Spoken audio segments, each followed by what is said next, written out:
Hello everyone, welcome to India buddy. आप सभी का स्वागत है आपके अपने चैनल इंडिया बडी में। स्टूडेंट्स, ये एक वीडियो आया जो एसएससी के स्टूडेंट्स के लिए सबसे ज़्यादा इंपॉर्टेंट है एंड प्लीज़ इस वीडियो को लास्ट तक देखिए, क्योंकि इसके पहले भी मैंने जितनी बार वीडियो बनाया मैंने ऐसा ऑब्जर्व किया है कि जो आप क्वेश्चन पूछते हो उसका आंसर उस वीडियो में ही होता है, बट फिर भी आप शायद लास्ट तक नहीं देखते, इसीलिए मैं आपको बता रहा हूं। अब यहाँ पे क्वेश्चन ये अराइज हो रहा है कि बच्चे बोल रहे जब हमारा एग्जाम कैंसिल हो गया है तो हमारा पेपर क्यों होगा। तो बच्चे लोग, मैं आपको एक चीज बताता हूं कि आपके साथ हुआ क्या है। पहले आप पूरा आप इस वीडियो को लास्ट तक देखिए, आपको पूरा चीज समझ में आएगा। अगर आप देखते हो ये वर्षा मैडम का 7 अप्रैल का ये ट्वीट है जिसमें उन्होंने कहा था 9th एंड 11th के पेपर के बारे में। तो उन्होंने क्या लिखा है कि class 9th and 11th will be promoted to next class without any examination। बच्चे ये समझ रहे, without any examination। और आपके केस में आप लोगों को लिखा है the government has decided to cancel the state board exam for class 10th। ठीक है बच्चा लोग, ये बात को समझिए, आपको बोला गया है कि कैंसिल किया जा रहा है, लेकिन आपको ये नहीं बोला गया कि आपको अगले क्लास में प्रमोट किया जाएगा। मतलब जैसा आपका बोर्ड एग्जाम होता है वैसा एग्जाम नहीं होगा। एक चीज बहुत क्लियर आपको बताता हूं। तो पहली चीज है कि बहुत लोग ने मिसअंडरस्टैंड ये कर लिया, ये सोच के कि हमारा एग्जाम कैंसिल हो गया अब हमको 11th में डालना। नहीं, आपका जो यूजुअल जो मेथड होता था बोर्ड एग्जाम का उसको कैंसिल किया गया है। लेकिन आपके लिए जो डिस्कशन चल रहा है वो 10th स्टैंडर्ड, मतलब आप सब 10th स्टैंडर्ड पास हो गए हो। ठीक है, जितने भी बच्चे जो 10th स्टैंडर्ड वाले आप सब 10th स्टैंडर्ड पास हो चुके हो, लेकिन आपको 11th में एडमिशन के पहले आपको एक पेपर देना होगा। जो रिपीटर स्टूडेंट्स है बार बार पूछ रहे थे कि सर एसएससी में कोई बच्चा अगर रिपीटर के लिए, उनके लिए भी एलिजिबल है। आप सब लोग 10th पास हो चुके हो, लेकिन आप लोग को first year junior college admission, जिसको हम FYJC बोलते हैं, उसके एडमिशन के लिए आपको पेपर देना होगा। अब कुछ लोग बोलेंगे कि सर कुछ भी बोल दे रहे, ले लीजिए, आपके पास ऑफिशियल मैं अपडेट दे रहा हूं। वर्षा गायकवाड़ मैडम का 16 घंटे पहले ही ट्वीट आया है। उन्होंने इसमें बोल दिया है कि इन मीटिंग में, कल ही आपको बताया था एक मीटिंग होने वाला है हेल्ड टुडे, मतलब ये बेसिकली कल का है, कल रात को ये आया था। सो यहाँ पे बोला कि department officials and state boards के जितने भी मेंबर्स हैं उन्होंने डिस्कस किया कि कैंसिलेशन ऑफ 10th एग्जाम है, लेकिन अल्टरनेटिव ऑप्शंस ढूंढा गया for admission of FYJC were discussed. ठीक है, और ये उन्होंने बोला कि ये पहला है, उसके बाद इसके ऊपर और भी फेयर एंड ऑब्जेक्टिव क्राइटेरियाज के बारे में वो डिस्कस करेंगे। सो स्टूडेंट्स, आपको बहुत गलत फहमी हो रही है बहुत सारे बच्चे लोगों को कि 10th का पेपर तो कैंसिल हो गया तो हमारा पेपर क्यों हो रहा है। आपका 10th का पेपर कैंसिल हुआ है, लेकिन ये जो एग्जाम होगी या जो भी क्राइटेरिया चुना जाएगा वो फर्स्ट ईयर जूनियर कॉलेज, जिसको FYJC बोलते, उसके एडमिशन के लिए, मतलब 11th के एडमिशन के लिए आपके पास एक एग्जाम रहेगी।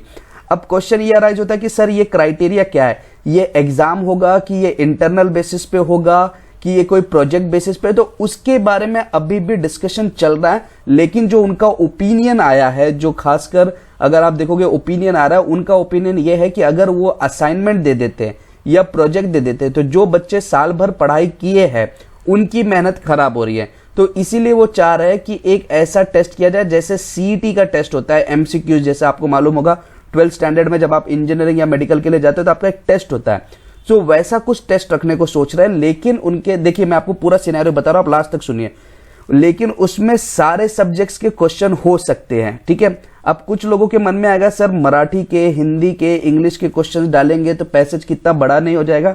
तो मे बी वो कुछ सब्जेक्ट्स को अवॉइड भी कर सकते हैं एंड आपको सारा सब्जेक्ट पढ़ने की जरूरत नहीं है। मतलब अगर कोई बच्चा सोच रहा है कि यार पूरा अलजेब्रा से क्वेश्चन आएगा, पूरा ज्योमेट्री के क्वेश्चन, ऐसा नहीं है।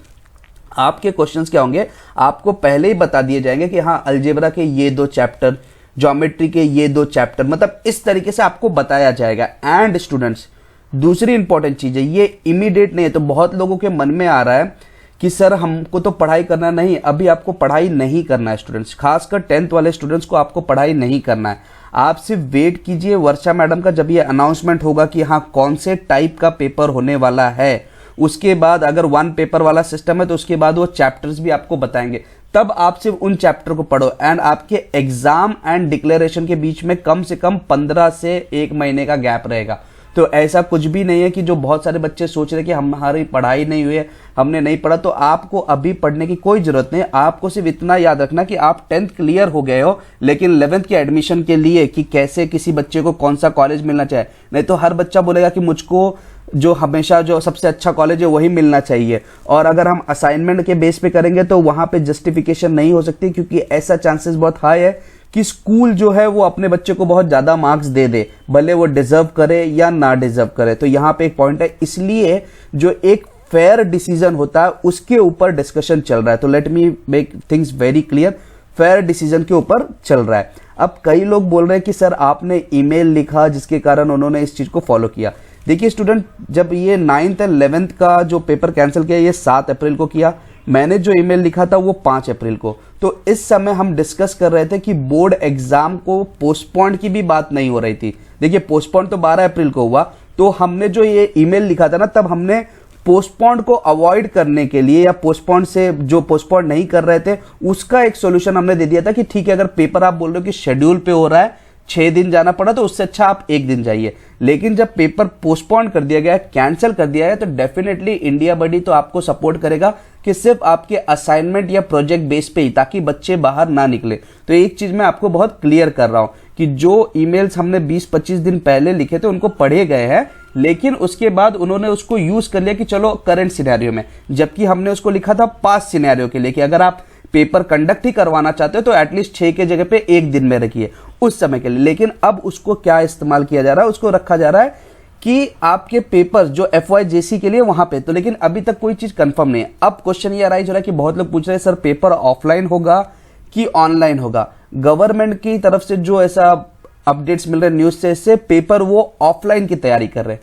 तो यहां पे क्वेश्चन ये आएगा कि सर अगर ऑफलाइन पेपर में गए तो हमको कोरोना हो जाएगा। तो देखिए जो ऑफलाइन आपका पेपर भी होगा वो कोविड केसेस कम होने के बाद, देखिए अगर आप देखते हो FYJC का जब एडमिशन होगा और चालू होते होते जुलाई आता है, ओके, एंड जुलाई तक, उसके पहले गवर्नमेंट इस चीज को डिसाइड करेगा क्योंकि 1 डे पेपर होगा और इमीडिएट MCQs जैसा रहेगा। लेकिन अगर तब तक कोरोना केसेस नहीं आते हैं तो आप, कोरोना केसेस कम नहीं होते आई मीन टू से, तो आपको असाइनमेंट बेस पे ही चलेगा। लेकिन गवर्नमेंट इसके ऊपर डिस्कशन कर रहा है। सो जितने भी बच्चे जिनके मन में ऐसा लग रहा था कि यार आप पढ़ने की जरूरत नहीं है, आप एकदम करेक्ट हो, 10th स्टैंडर्ड को आप पढ़ने की जरूरत नहीं है। जब गवर्नमेंट कोई एक अपडेट देगा कि हाँ चलो आपका FYJC के लिए कोई एक एडमिशन करना है या किसी तरीके से करना है, तो उस चीज को अवॉइड, उस चीज के समय आप पढ़ाई कीजिए। अगर गवर्नमेंट ये FYJC वाला सिस्टम नहीं लगाता student, let me make you very clear, अगर ये सिस्टम नहीं लगाता तो ऐसा हो जाएगा कि हर कॉलेज अपने एडमिशन के लिए एक एग्जाम रख देगा और फिर आपको 5 कॉलेज के लिए अगर आप ट्राई करो तो आपको 5 पेपर देने पड़ सकते हैं। सो उस चीज को समझिए। असाइनमेंट एंड प्रोजेक्ट के लिए इंडिया बडी फाइट करेगा कि आपको घर से ना निकलना पड़े, सिर्फ असाइनमेंट और प्रोजेक्ट के बेस पे ही आपको एडमिशन मिले। ये एक इंपॉर्टेंट चीज है। लेकिन जो इंटेंशंस मिल रही है, जैसे आप देख रहे हो आपके सामने भी ट्वीट में या न्यूज में भी, वहां पे इंटेंशन ये है कि government is not in a mood to give all marks based on assignment. ठीक है, तो सारे मार्क्स आपको असाइनमेंट के बेस पे नहीं मिलेंगे, कुछ ना कुछ एक क्राइटेरिया एडमिशन लिया जाएगा। 9th के पेपर के ऊपर भी बहुत लोग बोले कि सर 9th के पेपर के ऊपर ले लीजिए, 10th का जो भी प्रीलिम हुआ है उसके ऊपर ले ले, लेकिन 9th एंड 10th के जो प्रीलिम्स हुए वो सारे स्कूल में नहीं हुए, इसीलिए इसके ऊपर लागू नहीं किया जाएगा। सो डेफिनेटली कुछ अच्छा अपडेट आएगा। एंड प्लीज स्टूडेंट, आप मुझे कमेंट में लिख के दीजिए कि क्या अपडेट आप चाहते हो। तो मैं एक चीज बता दूं, फिर से क्लियर करूं, 10th का पेपर कैंसिल हुआ है, 10th के बच्चों को प्रमोट नहीं किया गया है। तो कैंसिल और प्रमोट के बीच में फर्क समझिए। मतलब कैंसिल में जो पैटर्न चल रहा था एग्जाम का, वहां पे क्या वो तरीका बंद कर दिया गया, लेकिन कुछ दूसरा तरीका ढूंढा जाएगा।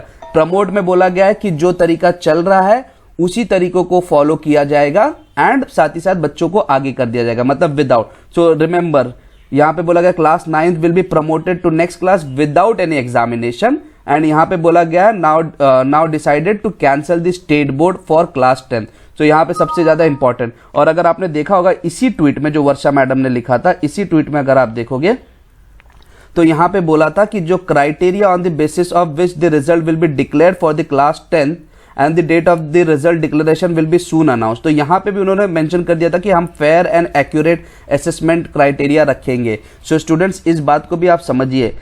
होगा क्या, देखिए मैं आपको अगर कुछ ऐसे चीज बता दूं कि नहीं आपको सिर्फ इंटरनल के ऊपर ही हो जाएगा, इसके ऊपर नहीं, तो आप प्रिपेयर नहीं, लेकिन एटलीस्ट आपका माइंड प्रिपेयर है कि आगे ऐसे सिनेरियोस आ सकते हैं। एंड मैं आपको बोलूंगा कि कमिंग वीक में ही बड़े अपडेट्स आ सकते हैं स्टूडेंट्स। सो प्लीज, सबसे ज्यादा इंपॉर्टेंट चीज है, आप अभी पढ़ाई मत कीजिए, जितने भी बच्चे हैं आप रुक सकते हैं, क्योंकि अगर आपको असाइनमेंट भी दिया तभी भी आप कर सकते हैं, और अगर आपको बताया गया कि हाँ 2-2 चैप्टर के भी है तो आपको मालूम है कि मुझे सिर्फ वही 2 चैप्टर पढ़ने हैं, तो इस चीज को आप मान के चलिए। एंड आप कमेंट करके दीजिए स्टूडेंट्स कि आपकी ओपिनियन क्या है कि किस तरीके से ये सारी चीजें होनी चाहिए। So thank you very much for watching India buddy. जय हिंद।